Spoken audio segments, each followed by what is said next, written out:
I have a special guest for World Goth Day. I didn't think I wanted to have him on the show, but here he is. Helper Rat. He's helping. Constantino's Gothic Grimoire. Not today. Goth by Atsuichi. We did that one already. Gothic Beauty Magazine. Hold that thought. Psychedelia Gothique. Maybe another day. Victoria Nelson's Gothica. That will do nicely.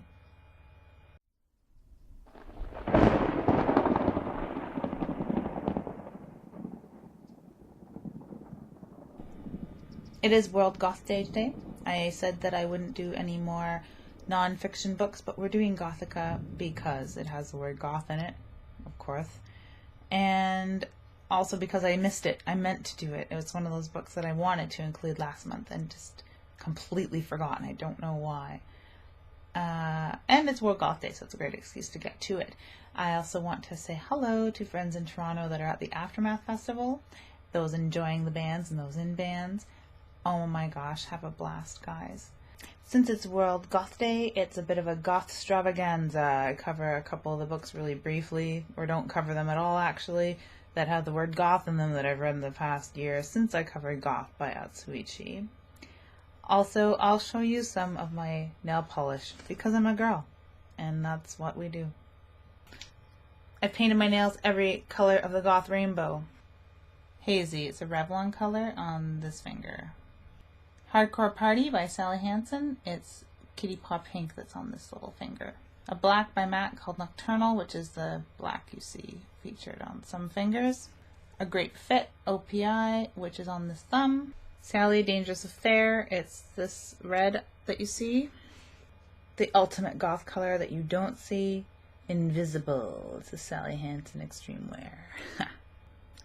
And as I promised to get back to the fiction, which I'm going to do, in no particular order, Husk, Corey Redicott, not really horror, but has horror elements. Nick Cutter's The Troop, and pretty excited to talk about that.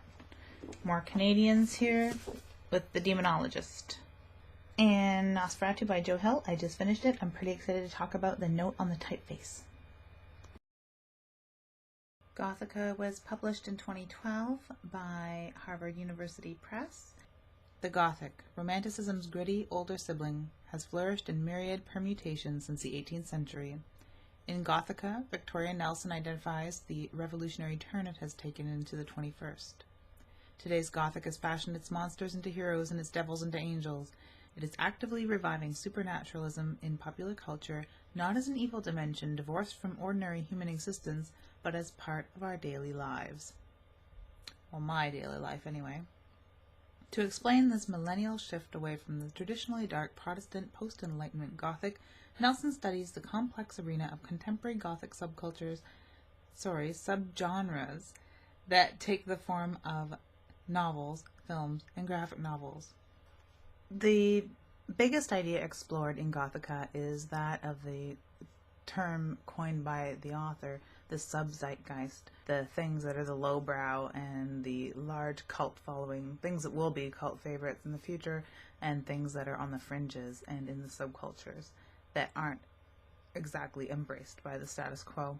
Or as I see it, the wild animal that is constantly eluding the cool hunter because it thrives at night and not in the daylight, and in the dark, horrible places where the cool hunters won't go. Starting out with a chapter on Dan Brown's Da Vinci Code really didn't sell me. It bored me. It was a weak soup. It wasn't what I was looking for from the title and subtitle of this book, and it threw me for a loop, and I think a lot of readers experienced that. I found the later chapter, The 10 Rules of Sitges, a film festival that she attends, I found that chapter to be extremely strong and exceptionally well wrought, and it really brought her knowledge to the plate in a way that no other chapter in this book did, and it really made me feel that I was dealing with a girl that knew what she was talking about, that really had a firm hold on her stuff. If that chapter would have been the second chapter after the introductory one, I would have been really sold, and I probably would have not got so tired out with the idea right away as I did with the chapter on the Da Vinci Code and the subsequent chapter on Twilight.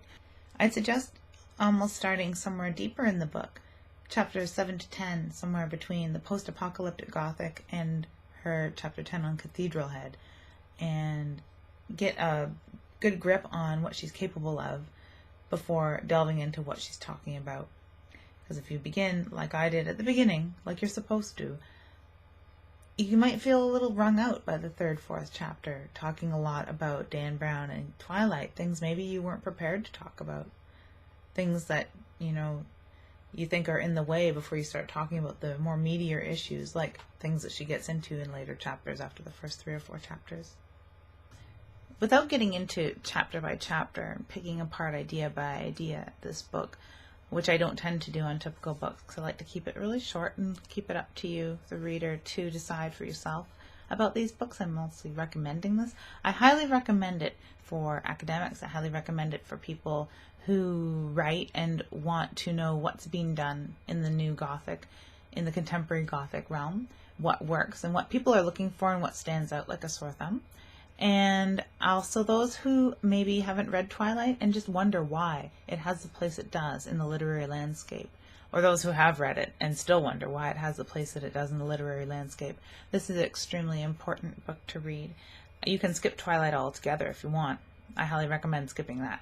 And just check this out if you're curious. You can read the Coles Notes of Twilight if you feel you need a little more meat, or you can brave it and read them all if you haven't already.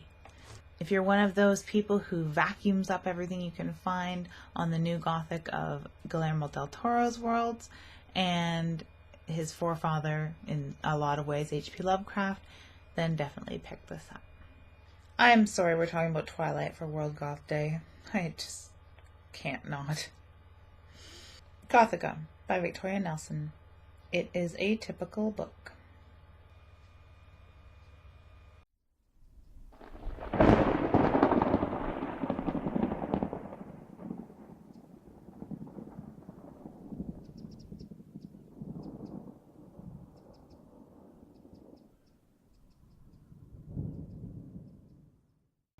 For World Goth Day, I remained indoors because it's sunny out there.